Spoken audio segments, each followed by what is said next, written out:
ఓహో, అర్థమైంది. అయితే ఇంట్లో ప్రతి ఒక్కరు నాకు వ్యతిరేకులు అనమాట. అలాంటప్పుడు ఇంటికి నాకు మాత్రం సంబంధం ఎందుకు? నా ఆస్తి నాకు పంచమండి. తమ్ముడు సుధాకర్, ఇప్పుడు ఆస్తి పంపకం వద్దు తమ్ముడు, తొందరపడద్దు. చెల్లి పెళ్లి గురించి అన్నదమ్ములు విడిపోయారని అప్రదిష్ట తేవద్దు. నా మాట విను. నా మాట వినని వాళ్ళ మాట నేను వినను.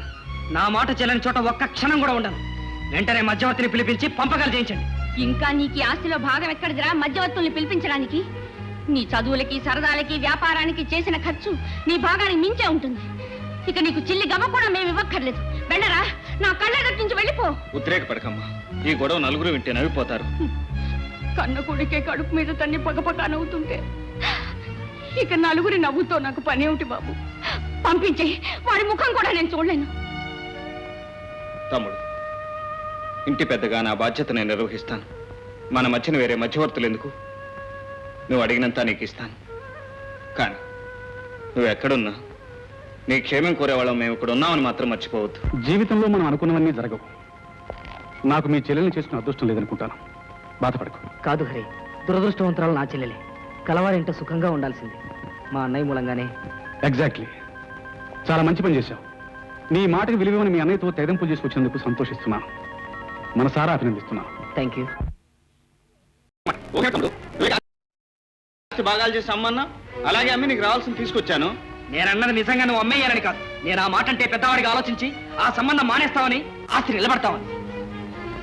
నాకు తెలుసన్నయ్య, ఈ పనితో నా తల్లికి చెల్లికి నన్ను కాకుండా దూరం చేసి నాకు ఆ ఊళ్ళో కాలు పెట్టి మొహం చూపుకుని అదృష్టం లేకుండా చేశావు. మారుటన్నావు అనుకున్నాను, కానీ ఇంత మోసగారం అనుకోలేదు. తమ్ముడు,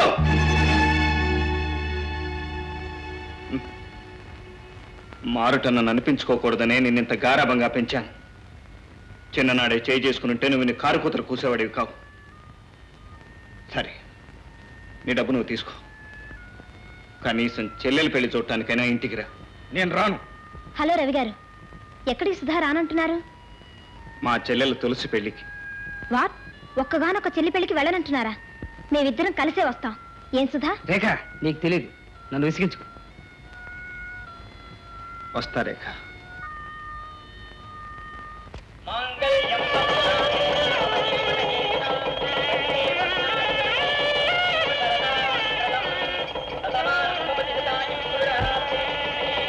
లిమిట్ గా పిల్లల్ని కానీ పొదుపుగా బతకండి. పదండి. ఎవరా? నేనే. నాకు పెళ్ళయింది. ఎలా జరిగింది? నేనే జయించానయ్యా ఇక్కడ ముహూర్తానికే. నీ పెద్ద కొడుకు పెళ్లి అవ్వకుండా రెండో కొడుకు పెళ్లి అవ్వడం నీకే అవమానమని ఇలా కానీ ఖర్చు లేకుండా జయించాను. ఆశీర్వదించు. ఏమిటి? నాకు తెలియకుండా జరిగిన పెళ్లికి నేను ఆశీర్వదించడమా? పైగా నువ్వు చేయడమా? కట్టం లేని పెళ్లికి కార్యం ఎలా జరుగుతుంది?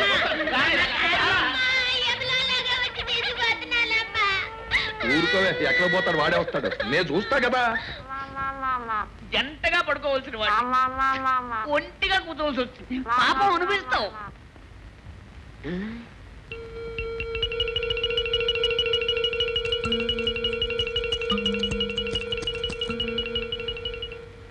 నాన్నా, నాన్నా, నాన్నారు. నర్వస్ పడుకోరా. అది కదా నాన్న, లోపల డబ్బులు తట్టి పెట్టింది. అదే తేనె తెట్టులాగా డబ్బులు తట్టి పెట్టింది. కావాలంటే చూసుకో. డబ్బులు తెట్టా?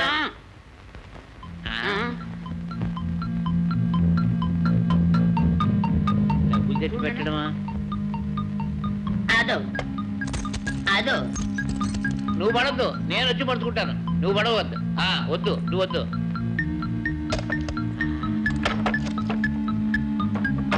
ఈ కర్ర తీసుకో. అది